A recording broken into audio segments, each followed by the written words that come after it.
You young African, we found you. We found you. I begin my presentation by paraphrasing the now famous words spoken by Alex Haley upon finding the family of Kunta Kinte, because this level of discovery is still not common for many, if not most, African Americans all these years later. Why is this so? Because the effort required to bridge the gap between the African and African American, a gap created by centuries of exploitation, enslavement, structural dismemberment, and in some cases, historic subterfuge, has combined to create a very formidable brick wall, which now necessitates the cooperation and collaboration of many diverse parties in order to achieve success in these modern times. It doesn't matter what the king, the pope, or even the various African tribal leaders did or didn't do. We are now all, including those represented in the slide and those not shown, we are now all in this thing we call life, as a famous recording artist once said. We're in this together. Fortunately, for a number of us, there exists a healthy cadre of like-minded researchers and discoverers who have been able to put aside what makes them different and focus on what they have in common. That common interest is to find out from whence they came and to learn how they relate to their fellow woman and man. And so it is that 5 times removed, the son of a formerly enslaved and the son of a former slave owner can travel together down the road of discovery, helping each other along the way. Oh, what a time it is to be a citizen scientist and genealogy researcher, coupled with all the available tools and resources that are at one's disposal to be able to go places and discover things that were not possible to do before. I submit to you, these are the good current days, as I'm sure many of you viewing would agree. I would also argue that this current window of opportunity is a period that we should not take for granted or squander. There are no guarantees that our current research environment will be as plentiful in the future as it is right now. Case in point, the success of my recent distant African cousin discovery nested in part on the capability of being able to combine sibling summation techniques, I'm one of 5 siblings, with raw DNA data downloading use to GEDmatch for chromosome browsing analysis, tipped or triggered by initial querying of distant small segment DNA matches down to the 6 and 7 centimorgans level, in order to discover deep ancestral connections, which, based on my genetic background, then had a chance of linking me back to distant African relatives.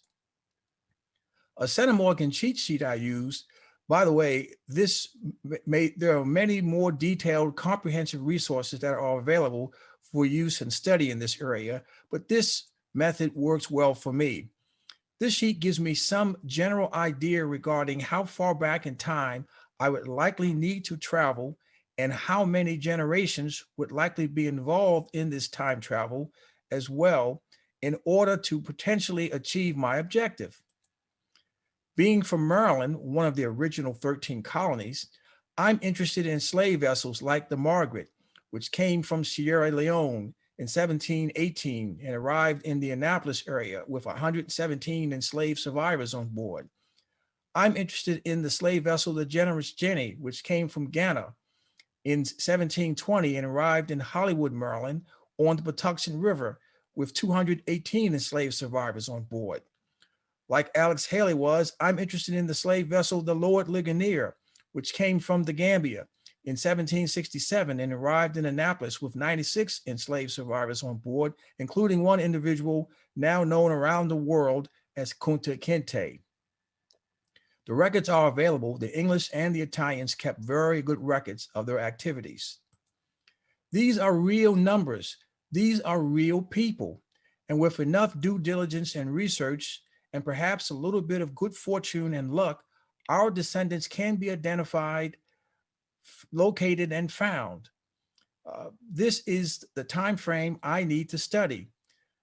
The number of generations I have to go back and the associated centimorgan yields that these distant relatives would have all point to being under 10 centimorgans. Let's talk about sibling summation in these small DNA segments. If you are able, using effective sibling summation techniques reduces the odds of you relying on a false positive matches. If you can observe and study these matches inside a chromosome browser and achieve triangulation with the people you are trying to study, 3 or more parties all matching on the same chromosome and same location, you can greatly bolster the validity of your findings. Having 5 matching siblings to study as your core is a true force multiplier. We function and operate via DNA as separate as the 5 fingers, but as united as the hand. Put another way, we each swim in our own lake, but collectively form to comprise a great networked system. As the manager of all this assembled DNA, let's face it, 5 is better than 1. Sibling summation allows for the formation of a DNA superkit. Each sibling received 50% of their DNA from our mother and 50% from our father. Our sibling DNA is not identical. It is, in fact, similar, but distinguishingly still unique in each instance. Here's an example of some of that force multiplication. Let's take my paternal first cousin Butch as an example. In looking at my DNA results by evaluating Butch in a chromosome browser from DNA Painter, we might yield about 25 to 30% of the shared DNA that we have in common, just the 2 of us. If I step back from that and reapply Butch's DNA to all 5 siblings, in that scenario, we're now going to yield 85 to 95% of that paternal DNA. Because again, he's going to match each of us, but he's going to match us differently. And we're going to be able to see those differences we can add together and look at more comprehensively in a chromosome browser. We can do the same thing on my maternal side. If we take my first cousin Jamie and do the same thing, looking just at me, we might get a 25 to 30% return under those circumstances. But if we look at Jamie against all 5 siblings, now we're looking at again an 85 to 95% return, looking at all of the DNA that Jamie matches against all of the siblings. So you can actually reconstruct or recover your parents' DNA through this process if you've got 3, 4, 5 or more siblings and first cousins from both your mother and father's side. You can reconstruct the DNA of your parents even if you didn't have the opportunity to test them when they were here. That's a pretty powerful thing to be able to do. And this example demonstrates just one of many powers of incorporating sibling summation, if you can, into your efforts. As a DNA researcher, you can supercharge your analysis. If you have a healthy bench to draw from, i.e., lots of cousins who have tested, preferably with a variety of testing companies, and you use that deep bench to move past your tested first cousins, pull beyond your second and third cousins to go even further and hunt deep, that's when exciting things can happen. First, second, and third cousins are invaluable in studying your most recent ancestors. But if you want to go deeper than that, if you want to find your family's Kunta Kinte, you've got to be able to go beyond that level to your 4th, 5th, and 6th cousins. That deep research becomes critical. It's essential if that's what your objective is. With that said, let's now take some time to reinvent the wheel. Well, maybe not reinvent, let's repurpose this wheel.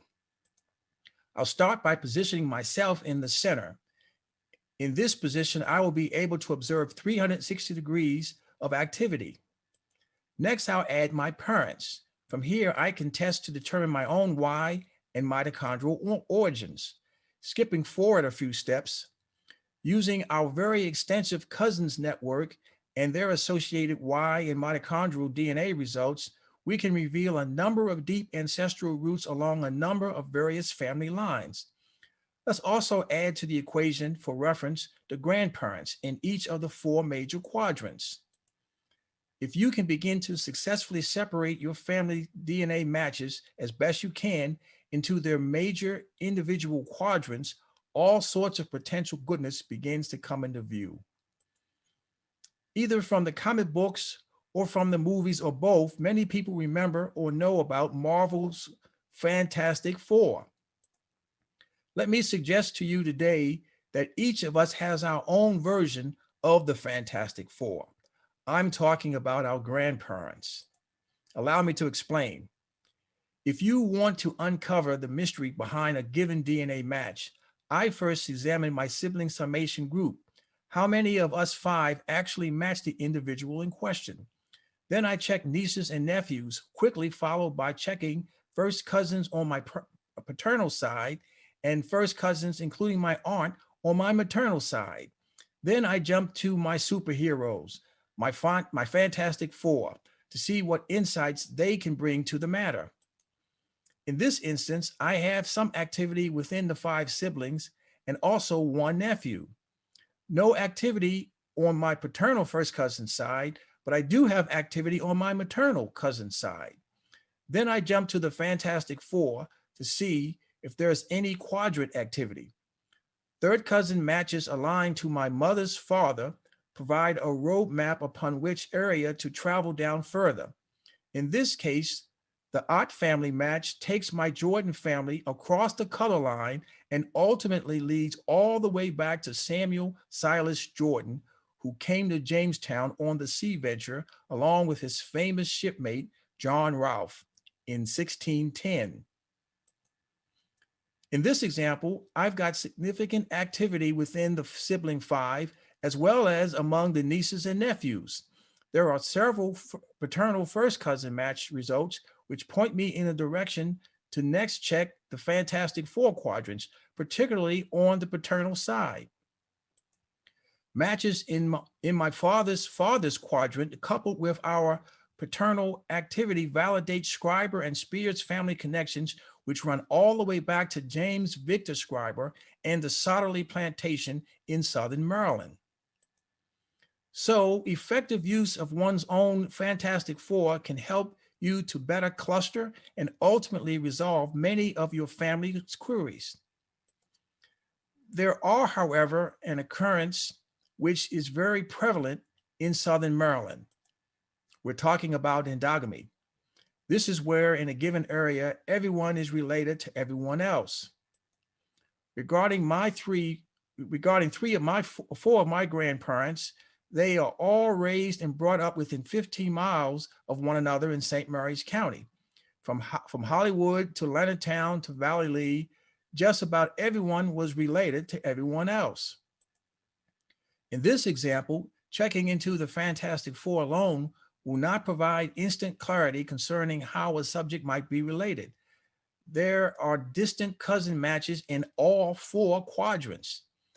There's a lot of shared DNA everywhere. The presence of a lot of endogamy may not help to easily resolve many individual family line queries, but having a systematic process to review your matches could at least help to explain unusually high centimorgan matching results. Now we'll pull a lot of what I've been speaking about all together. Here is my cousin Anita. I evaluated her against my siblings, and in the case of my sister Renee, I got no match at all. Looking at my brother, he's got a 7 centimorgan match with her, so perhaps we're starting to get a little traction using this sibling superkit approach. Looking at another sibling, we find another match, 6.5 centimorgans, a little less in amount than what my brother had, but still a match. Moving to the next sibling, yet again, another match, 6.1 centimorgans, but even less than in the previous instance. And then rounding things out, my small match of 6.1 centimorgans concludes this phase of sibling review. So 4 out of 5 siblings matched, all small segments. At this stage, we don't even know where the matches occurred, which chromosome, which exact location. Questions, questions, questions. Without a chromosome browser, we may never know. But the advantage we have with Anita is that Anita is swimming in more than one lake. She is also in GEDmatch. Because of that, we can upload her raw DNA data out of Ancestry and load it into GEDmatch, where we can study it under a microscope, if you will. Play around with it under better circumstances. See what else we can find out. We can't go to the chromosome browser in Ancestry, there isn't one. But again, by moving to GEDmatch, we now can further evaluate this situation.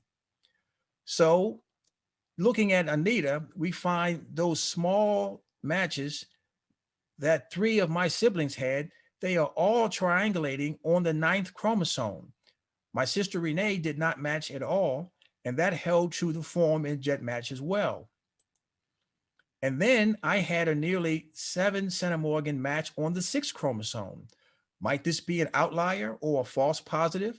It's hard to know at this point why I didn't match up with my other siblings on the 9th chromosome, but we'll move on. Here's a thought. Let's supercharge the analysis. Let's study the available aunts, uncles, nieces, nephews, cousins, etc. There's a lot we can throw at any given situation in order to find out more information. So let's do that. In this case, I was able to find a maternal first cousin, Joseph, who matched Anita as well. He had an 18 centimorgan match on Ancestry, so that's a stronger match than any of my siblings had with Anita. Again, because we're able to move to GEDmatch and look at this in more detail, we can find in looking at this in GEDmatch on the 6th chromosome, Joseph and Anita share a 19 centimorgan match. That's the strongest match we currently have regarding this relationship. And lo and behold, it's also a triangulated match with what earlier appeared to be an outlier match with me on the 6th chromosome as well. So we now can see the bigger picture. We've got a strong match with Anita on the 6th chromosome. We've got 3 siblings on the 9th chromosome matching her as well. And so we're able to see the fuller picture because we're able to move this into GEDmatch and see her in a more comprehensive way. So that's kind of a good news story and a happy ending. We were able to get good information out of what initially appeared to be just a 6 centimorgan segment match to begin with.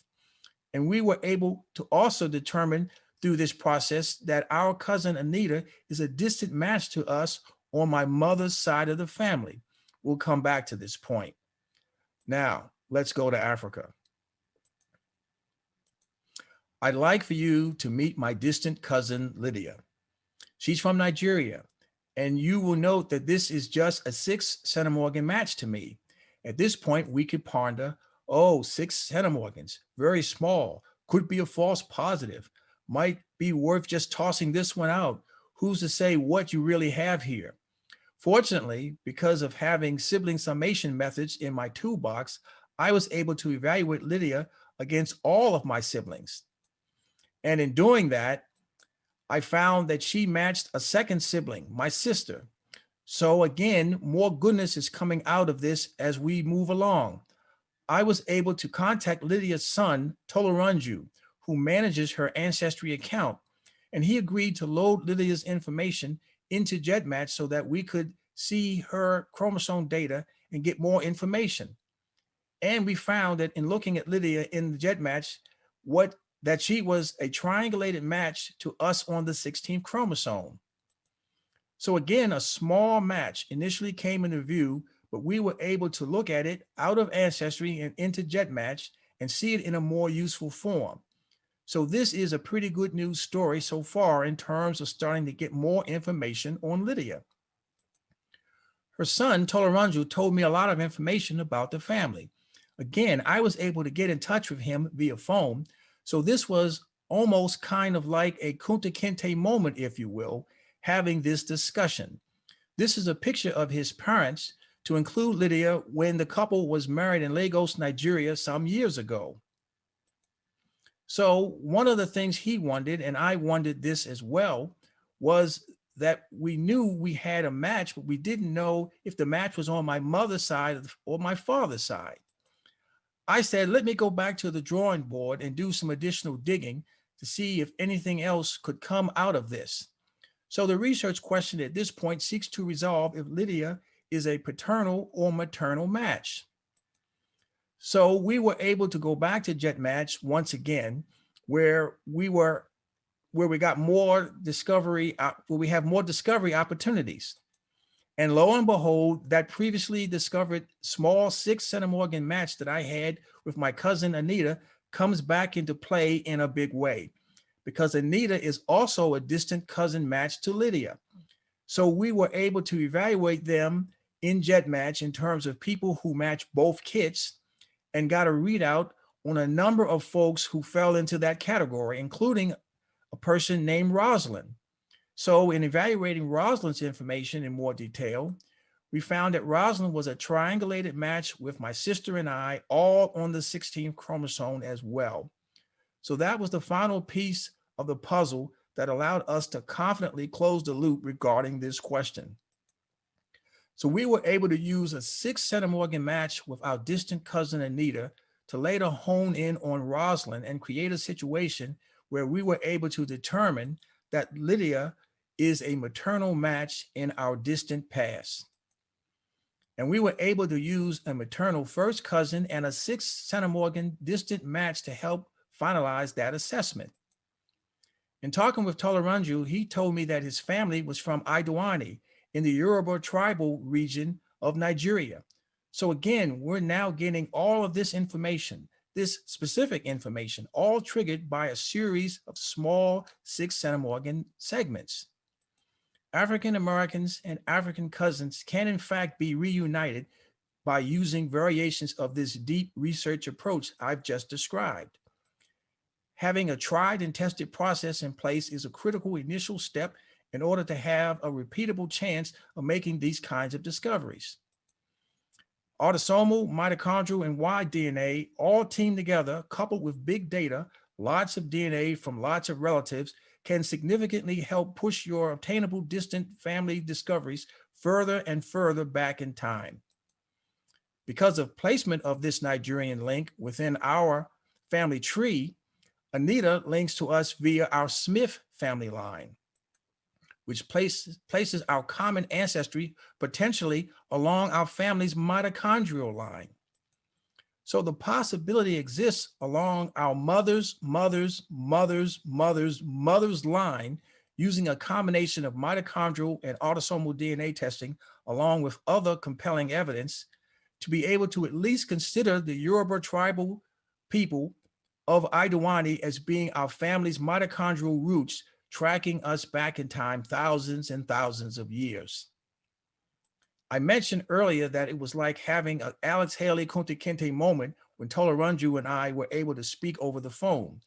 It would be hard to top that moment in my genealogical research journey, unless, of course, I could one day also meet him face to face, which in fact we did last October via virtual technology. I'll end where I began. You young African, we found you.